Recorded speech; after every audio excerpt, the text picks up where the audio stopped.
Hey guys, what's going on? Curious Brit back once again. Recently, I discovered this channel called Walter's World, and I've already reacted to a video on his channel called The Don'ts of Amsterdam. And while I was scrolling through his channel to see which video would pique my interests, come across a video on his channel called The Don'ts of Visiting England. So I thought, in this video, me as an English person, I'm going to react to what he perceives as what you shouldn't do when you visit England, and I'm gonna see if I agree or disagree with him. This would be rather interesting. He's not British, so it'd be interesting to see his viewpoint on what he believes you shouldn't do when traveling to the UK.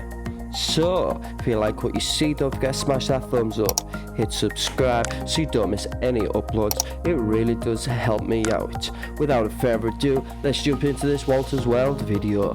Hey there, fellow travelers. Mark here with Walter's World, and today we are back in England for the things you don't want to do when you come to England. Now, the first don't I have for you is, don't worry if you don't understand the English. You may have spoken English, or you thought you spoke English, since birth. You may think you're a native speaker, but don't be surprised if sometimes you might not understand people here in England, because they do have various accents, but also some of the colloquialisms and sayings and... Yeah, I 100% agree with you on that point. In the town I live in, I can drive 5 minutes to a little village outside, literally 5 minutes outside my town. It's got a complete different accent, but different accents have different words. So they say words there we don't say. So you don't know what they mean. So sometimes it sounds like people are like, I can't understand. I struggle understanding a really heavy Liverpudlian accent or a Scouse accent. And phrases they do use here, sometimes can throw you off, thinking, "Oh wait, is he trying to be mean to me, or is that a joke? I'm not sure." You know, and the humor here can be very different. Yeah, like for example, these phrases, "taking the piss."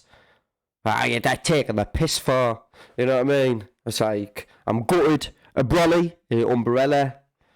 You know what I mean? Leg it, a run, minging, gaff. I'm just going back to the gaff.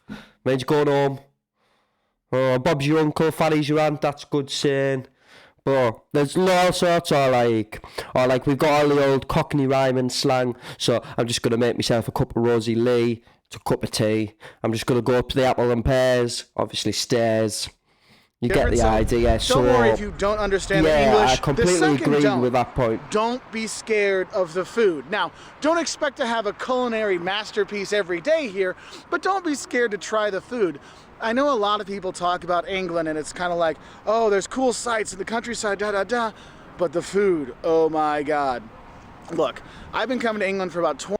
The food, don't be scared of the food. Honestly, mate, as a British person, born and raised, there is nothing exciting about our food. Yeah. Fish and chips is nice if you're by the seaside, but I think that's just nostalgic for people like me who grew up going to the beach having fish and chips. Yeah, our best food is probably a fry up or a full English breakfast, as a lot of people around the world will know them. So you've got fried eggs, sausage, bacon, baked beans, mushrooms, tomato, hash browns, bit of black pudding on there. That's probably the best British food, really. And then obviously you've got your traditional Sunday roasts. They're also good. But other than that, British food isn't the best, mate. 20 years now, and I actually have seen the food getting better. There's tons of international food. There's tons of different restaurants throughout the country.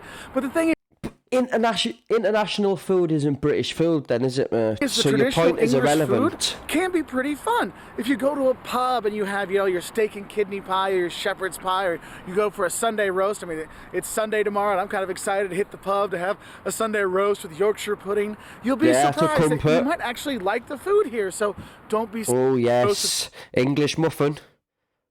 Don't call that an English muffin. An English muffin's completely different to a crumpet. That's a crumpet. English muffin is different. Yorkshire pudding. It's You'll like be a surprised that you might actually like the food it's not here. A bun. So it's a don't muffin. Be scared about the food, okay? It can work out just fine. Now the third don't I have for you is, don't just stay in hotels.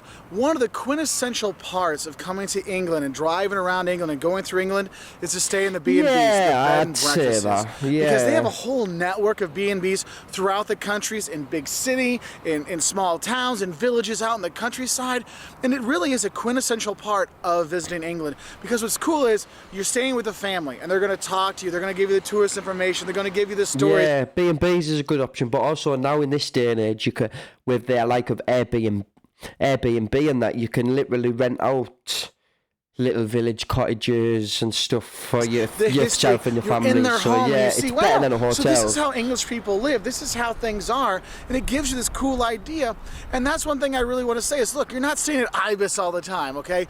Go stay in a B&B so you can really get a feel of the place. And one of the really best parts, you're going to some of these smaller towns and stuff like that, stay in the B&Bs. Sometimes your only option, but it's definitely the best option when you're here. And also, to tie it in with the second thing about the food, usually you get a full English breakfast with it, you know, with Yes, that's what I was talking about. the black sausage, the black sausage and the bangers, the normal sausage, and the beans and the toast and the eggs and the fried tomatoes and mushrooms and all those things. And it just feels like a really special experience. Now, the fourth don't we have is don't be scared to drive. I know they drive on the left-hand side of the road here, which can be a little confusing That's or off. normal. Left-hand side of the road is normal. Driving stick is not driving stick, as you call it, from America. He's obviously American because he calls it driving stick. It's not stick. It's just a car. That's how we drive here. If you can't drive stick over here, you're, as you call it, we call it manual. 99% of road users in this country, in the UK, who drive a driving licence, I dare say 99% of them learnt in a manual or stick shift, as you call them. Don't be scared. We drive on the Putting right for side, yours travelers when drive they on the come wrong here. side. But the thing is, public transport is really kind of expensive here. Taking the train throughout the country, oh my God, it is expensive. So you're going to want to rent a car because you can get to all these little tiny villages and see the stately homes and, you know, that Downton Abbey stuff you want to see. You can go and see those things with your own car. So don't be afraid to rent a car here. One thing I will say though, from my experience to talking to Americans and stuff that have come over here before, and from countries where they drive on the opposite side of the roads, mainly America and Canada, mainly America and that, roundabouts. Learn how to use a roundabout before you drive in this country, because for the countries that don't have a lot of them, there's a lot of people that don't encounter them.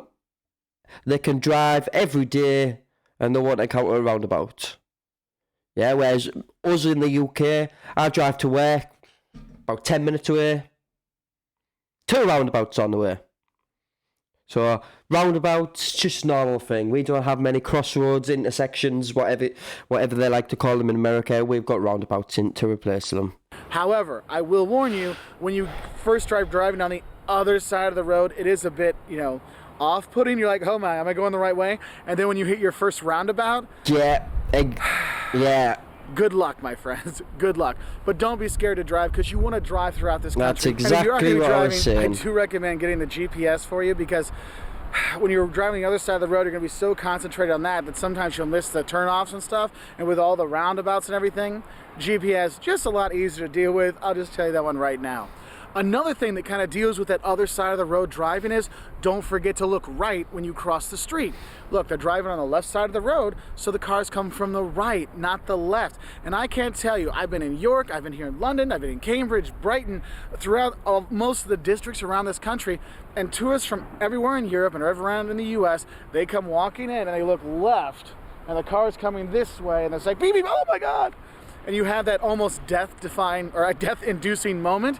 So don't forget to look right when you cross the street. Remember, it's right, left, because the cars are coming from that way because they drive on the left hand here, left-hand side. So please don't get killed, okay? So don't forget to look right. Now, the sixth don't we have for you is don't think that London is England. London is a great city. It's an London international is city, not but it's not England. all what England is. It's like saying, I went to New York, so I saw America. No, it's not like that. Or I went to Berlin and I saw true Germany. No, Berlin, New York, London, they're very cosmopolitan cities with people from all over, and it's just such a cool melting pot that London isn't just England. There's so much more to see out there, so definitely get out and explore the countryside, because I'm serious, you go to York, you'll fall in love. You'll go to the beach by Brighton, or see the cliffs of Dover, or go to, go to Cheshire and all the kinds of cool places. You're gonna have a great time, but realize that, look, England is not just London. Get out and explore this country. And kind of also going with that, remember, England is not Britain. They're two different kind of things. Britain makes up, Scotland, Wales, England all together. So if you see people that are English, they're different than British overall. A Scotsman will be upset if you call them an Englishman. London is will be probably okay. Yeah, price, like that little pop-ups just said there, prices in London. I live in the northeast of England. Approximately 300 mile north of London. It's about a 4-hour drive away from London, 4.5-5 hour drive or something away from London, and the price difference for me compared to down there is it's ridiculous. Just for average cost of living, like average rent, for example, up here, you're looking at between £400 to £600 a month, depending on the size of the property. Down there, you're looking at between £1,200 to £1,500 a month. So a massive increase in cost of living and everything. But I can imagine that that's reflected in wages and stuff. But okay if you say they're British, all right? So just know that one. Don't mess up the British English with people around here, okay? Now, the seventh thing I want to say, don't forget your P's and Q's, i.e. don't forget your politeness and knowing how to stand in the queue here. Because people in England are extremely polite, sometimes to a fault. Like, I feel like I've said sorry enough, but I feel like I need to say sorry more. And you'll get sorries if someone bumps into you and stuff. They'll say sorry, excuse me. You need to do the same thing. So when you come here, make sure you do bring your manners. That's why we all wish, I wish my boys could grow up to be an English gentleman. Now, not everywhere are they English gentlemen. I mean, go to a pub late at night with beers going around, you'll be like, what? There's no English gentleman here. Exactly. Yeah, there is that. But in general, manners are a very important thing here, so make sure you don't forget your manners. But also, don't queue jump, i.e. don't butt in line. They do not like that here. They are very much, we have our line, stay in your line, you do not mess with the line. Stay in line. Get to the line. end of the line. So just know that one, because that's one thing I see that they get most of the tourists where people get upset is the line butting and stuff. Because Germany, it's like a mad rush for a door or something like that. Here we'll wait in line, it'll be fine, let the people come out of the tube, we'll go into the tube, let people get out of the train, let people get in the train. So you do have that. So don't forget your manners, okay? Your P's and Q's, don't forget those. And the eighth thing you don't want to forget when you come here is a raincoat. Now, I've been here and I've been very lucky. This is my 4th day here, and there's still no rain. So yes, it does happen that it doesn't rain here. It's not like it rains every day in England, okay? But I will say, if you are gonna come here, even in the summer, bring a light waterproof jacket. Bring More a importantly, raincoat. bring waterproof shoes, because that's where you're really gonna get wet, because you can buy an umbrella for like £5, £10, no problem.